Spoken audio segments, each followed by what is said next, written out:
warahmatullahi wabarakatuh. Selamat pagi anak-anak. Oke, sebelumnya Ibu minta tolong kepada ketua kelas, silakan dipimpin doanya. Amin. Baik, sebelum kita mulai pembelajaran, Ibu mau ngecek kehadiran dulu. Coba lihat kiri dan kanan, apakah ada temannya yang tidak masuk? Masuk semua. Alhamdulillah, sepertinya kalian sangat semangat untuk belajar pada hari ini. Anak-anak, hari ini kita akan belajar yaitu tema 1, selamatkan makhluk hidup. Nah, sebelumnya Ibu akan menyampaikan tujuan kita pada hari ini. Ibu harapkan kalian mengetahui manfaat dari tumbuhan itu, terus bagaimana sih dia bisa berkembang biak. Nanti ada teks, kalian juga bisa menentukan ide pokok paragraf. Nah, sebelumnya Ibu mau tanya lagi. Jika kalian melihat gambar ini, coba perhatikan. Apa sih yang terlintas di pikiran kalian? Oke, ada hewan, Bu. Ada tumbuhan, ada manusia. Benar sekali. Nah, ternyata tumbuhan itu menjadi salah satu sumber energi baik bagi manusia maupun hewan. Tumbuhan ini menjadi sumber utama bagi makhluk hidup. Nah, manfaat dari tumbuhan itu sendiri, yang pertama, sebagai sumber energi. Yang kedua, dia bisa berfungsi sebagai oksigen. Yang ketiga, bisa sebagai sumber vitamin. Yang keempat, bisa sebagai pengikat air di dalam tanah. Yang kelima, sebagai penyejuk ataupun memperindah kehidupan di bumi ini.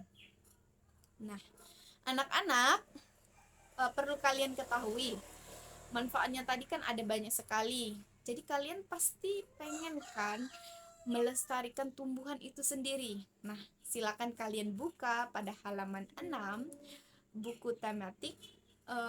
Di situ ada teks yang berjudul Bagaimana Jagung Berkembang Biak. Sudah dibuka? Nah, Ibu beri waktu kalian sekitar 5 menit, silakan dibaca dan dipahami. Paragraf 1 sampai dengan 5. Ibu rasa sudah cukup. Nah, Ibu minta kalian tentukan ide pokok dari setiap paragraf. Nah, ide pokoknya kalian buat di buku tulis masing-masing. Nanti akan kita bahas.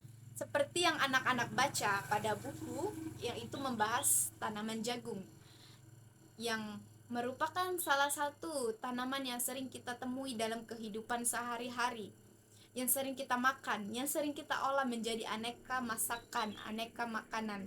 Nah, untuk itu anak-anak perlu melestarikan agar jagung ini tetap bisa kita konsumsi, tetap bisa kita makan, tetap bisa kita gunakan sebagai sumber energi bagi kita. Nah, secara singkatnya, jagung ini berkembang biak dengan mengandalkan bunga. Prosesnya yaitu ketika serbuk sari pada jagung itu terbawa oleh angin yang bertiup, dia akan menuju ke kepala putik. Nah, setelah itu akan mengalami proses pembuahan. Proses pembuahan inilah yang dinamakan dengan perkembangbiakan generatif. Dan perlu anak-anak ketahui bahwa tumbuhan itu mengalami perkembangbiakan ada dua, dengan cara vegetatif dan generatif. Nah, khusus pertemuan kita pada hari ini, kita akan membahas mengenai perkembangbiakan generatif. Bisa anak-anak amati gambar berikut ini. Pada struktur bunga, itu terdapat bagian-bagian. Di antaranya ada kelopak bunga, mahkota, bakal biji, kepala putik, tangkai sari, dan sebagainya. Nah, untuk lanjutnya, Ibu akan menjelaskan bagaimana sih proses perkembangbiakan generatif. Baik anak-anak, ini ada 7 poin yang perlu kalian ketahui dalam proses perkembangbiakan generatif. Yang pertama, perkembangbiakan generatif secara kawin melalui proses penyerbukan dan pembuahan.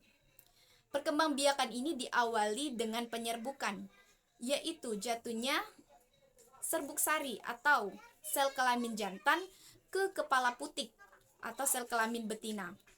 Setelah terjadi penyerbukan, serbuk sari itu akan tumbuh menjadi bulu serbuk sari, yang mana bulu ini sebagai perantara untuk serbuk sari masuk ke ruang bakal biji.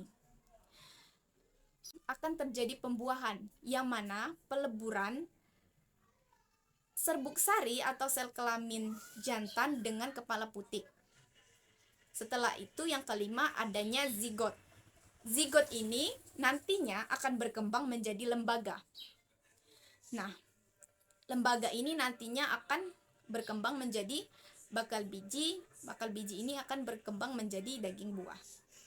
Nah, lembaga ini bisa dikatakan sebagai calon tumbuhan baru.